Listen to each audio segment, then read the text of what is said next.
পাথর ছিল বাম পায়ে, উপর থেকে নিক্ষেপ করেছে। যিনি হাতির উপরে আছে, মাথার উপরে পড়ে পায়খানার রাস্তা দিয়ে বের হইয়া হাতির পেট দিয়ে ঢুকে নিচে আরো 30 ফুট নিচে গিয়া ঢুকছে। এটা জোরে কর না। পাখি দিয়া একটা পাথর মারছে আল্লাহ। যিনি হাতির উপরে আছে ওনার মাথা দিয়ে ঢুকে পিছনের রাস্তা দিয়ে বের হইয়া হাতির পিঠের মধ্যে ঢুকে মাটির নিচে আরো 30 ফিট ঢুকছে। সুবহানাল্লাহ।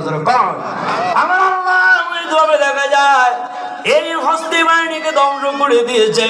আমার মুসল্লি ভাইয়েরা, আমার ইসলাম প্রিয় ভাইয়েরা, কোরআন হাদিস প্রিয় ভাইয়েরা, বুঝে থাকলে বলেন, এই হাতির বাহিনীকে ধ্বংস করার জন্য আমার আল্লাহ জিব্রাইল লাগাইছেন, ইসরাফিল লাগাইছেন, আজরাইল লাগাইছেন।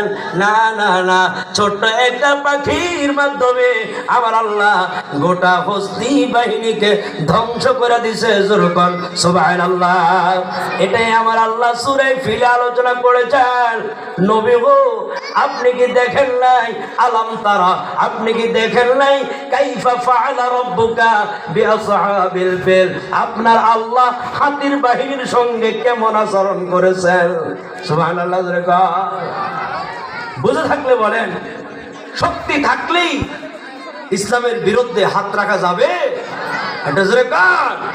বেশ কিছুদিন আগে এই ওয়াদি মুহাম্মদটা যারা ভূমি সম্পর্কে যারা অভিজ্ঞ তারা চেক করে দেখছে 30 ফিট নিচে এমন কিছু পাথর পাওয়া গেছে, এটা যেটার সঙ্গে লাগে সব ধ্বংস হয়ে যায়। সুবহানাল্লাহ। তখন তাদের আর বুঝতে বাকি রইল না যে এখানেই হস্তি বাহিনীকে ধ্বংস করা হয়েছে।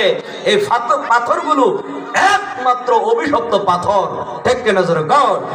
এই জন্য আমরা এই সূরার মর্ম বুঝে নামাজে তেলাওয়াত করার দরকার আছে নাকি নেই? একটু জোরে কর। তাহলে আবার পরীক্ষা হয়ে যাক, আর 1 মিনিট পরীক্ষা হয়ে যাক। কোরআনুল কারীমের সিরিয়ালের দিক দিয়া এই সূরা কয় নম্বর? মাশাআল্লাহ 105। 100। এই সূরার মধ্যে 5টি আয়াত। এই সূরার মধ্যে 23টি শব্দ। এই সূরার মধ্যে কয়টি শব্দ? এই সূরার মধ্যে 96টি অক্ষর। সুতরাং কেউ যদি একবার পড়ে তার আমলনামায় কয় নেকি দেওয়া হবে? 960 নেকি দেওয়া হবে। আপনার বিরোধিতা কেউ যদি করে, কোনো জালেম যদি আপনার বিপক্ষে থাকে, আপনি বেশি বেশি আলাম তার সূরা যদি পড়েন, আপনাকে বিজয় দিবে কে? আল্লাহ। আমল করার তৌফিক দান করুন, আমিন। মুসল্লি ভাইয়েরা, নামাজের পরেই বড় বড় বক্তারা বয়ান করবে। মাওলানা আবু সুফিয়ান রাজাপুরি বয়ান করবে, মাওলানা শরীফউদ্দিন তেলুনিগির বয়ান করবে।